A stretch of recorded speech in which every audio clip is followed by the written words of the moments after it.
You know, I think the US worked for a long time, first of all, because it didn't always have 300 million people. It's a lot of people to put under one umbrella. Now, the utility of the American system is that it is a hierarchy, right? There's individuals, families, towns, states, underneath a somewhat loose federal structure. And that's sort of, so it's not a monolith where everyone has to speak precisely the same language. It's got some flexibility built into its structure because it's formulated into components which have a certain amount of autonomy. And so far that's worked sufficiently well. Whether it will, and it'll probably continue to work. I mean, the Americans are a very, very robust people, and they've gone through things that are analogous to what they're going through now many times. God only knows, right? But it's a very dangerous thing to presume that the Americans are down for the count, because they have an uncanny ability to rise out from the ashes even stronger than they were before.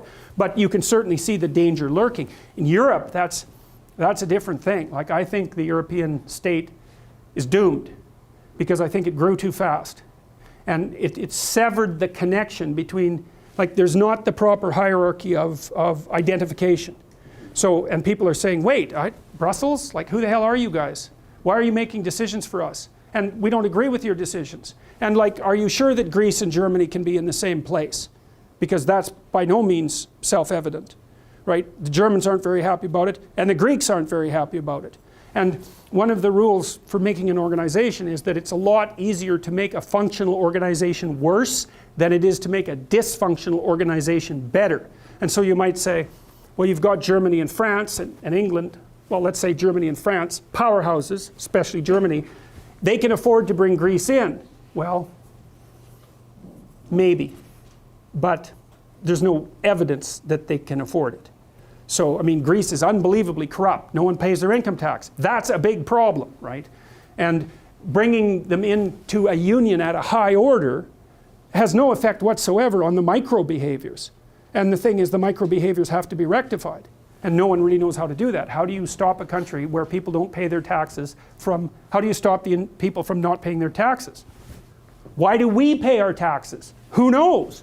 We could just all of a sudden decide not to, you know, and the government wouldn't have the resources to run around gathering them all up. For one reason or another, it's become customary for people in functional Western democracies to pay their taxes. But why? Who knows? It would have been way easier for us just to do what the Greeks did and pretend to pay them, you know. So they're too big, I think.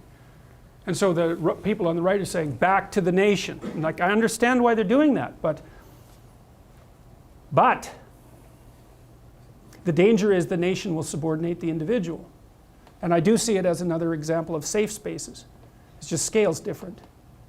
So, and that's why I think that the proper antidote to that, to both the chaos on the left and the order on the right, roughly speaking, is to walk the proper line in the middle. And we better do that, because things are too chaotic at the moment. So it's not good. Maybe it's really good, that's possible. But we're in a state where, I really believe we're in a state where things could go any number of ways, and there's no predicting it.